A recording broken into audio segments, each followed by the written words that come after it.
अस्सलाम वालेकुम वरहमतुल्लाहि बरकातुहू। दोस्तों, मेरा नाम शानुल सैयद है। मैं मौलाना हजरत मोहानी साहब का पड़पोता हूँ। साथ ही में इस इलेक्शन में मलाड हल्के असेंबली से राष्ट्रीय उलमा काउंसिल की तरफ से प्रत्याशी। हालिया में अभी आज ही दोपहर में एक प्रेस कॉन्फ्रेंस हुई जिसमें चंद लोगों ने और उसमें एक मौलाना हजरात, उलमा हजरात, बड़े आलिम दीन मौलाना सज्जाद नुमानी ने एक लिस्ट शाया की और स्टेटमेंट दिया गया। उन्होंने कुछ लोगों का कुछ सीटों पर समर्थन किया, जिसमें ये मलाड हल्के असेंबली भी सीट रही। तो मैं मौलाना सज्जाद नुमानी साहब से और उन लोगों से ये जानना चाहता हूं कि आपके समर्थन का क्राइटेरिया क्या है, स्क्रूटनी क्या है, आप किन वजूहात में समर्थन देते हैं, दीनी एतबार से, माली एतबार से, काबिलियत के एतबार से या फिर पार्टी के एतबार से, किन एतबार पे आप समर्थन देते हैं। अगर आप दीनी एतबार से समर्थन देना चाहते हैं तो मैं एक दीनी घराने से हूं, मेरे परदादा एक आलिम दीन रहे, और दीनी अमल के एतबार से जिस कैंडिडेट को आपने समर्थन किया है उसके और मेरे में दीनी एतबार से मैं अल्लाह के रसूल सल्लल्लाहु अलैहि वसल्लम की सुन्नत पे चलता हूं और अल्लाह के फजल से मेरे चेहरे पे अल्लाह के नूर भी है। इसके अलावा पार्टी एतबार से अगर आप देते हैं तो वो कैंडिडेट कांग्रेस पार्टी से है। दूसरी जगहों पे आपने यूबीटी उद्धव बाला साहब ठाकरे की पार्टी को समर्थन दिया है। तो आज मुसलमानों को इस हिंदुस्तान में आजादी के बाद पीछे लाने वाली पार्टी का नाम कांग्रेस पार्टी है। आपको इल्म नहीं होगा क्या? आप लोगों तो इतने इल्म वाले हैं, आपको इल्म होगा कि मुजफ्फरनगर, मलिहाना, इतने दंगे, बाबरी मस्जिद, उसकी शहादत, ताला खुलवाना, शिलान्यास कराना, ये सब कांग्रेस पार्टी ने किया। और बाल ठाकरे ने तो खुला कहा था बाबरी मस्जिद शहीद करने में मेरा पैर है। तो बाल ठाकरे के पार्टी का आप समर्थन दे रहे हैं, उसके बेटे का आप समर्थन दे रहे हैं।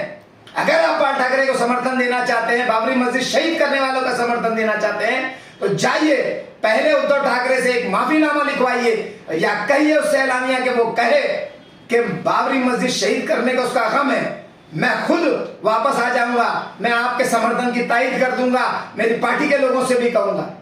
वरना मुझे ये कहीं मानने में ये पीछा नहीं है कि कहीं ना कुछ लेन देन हुआ है आप लोगों के बीच, मदरसों में, खानकाहों में आपकी पहुंचाया गया है, तो आप खुलकर मुसलमान विरोधी ताकतों का साथ दे रहे हैं। इसके अलावा आप होते कौन है ये ऐलान करने वाले? क्या मुसलमानों ने आपको खलीफा तय कर लिया?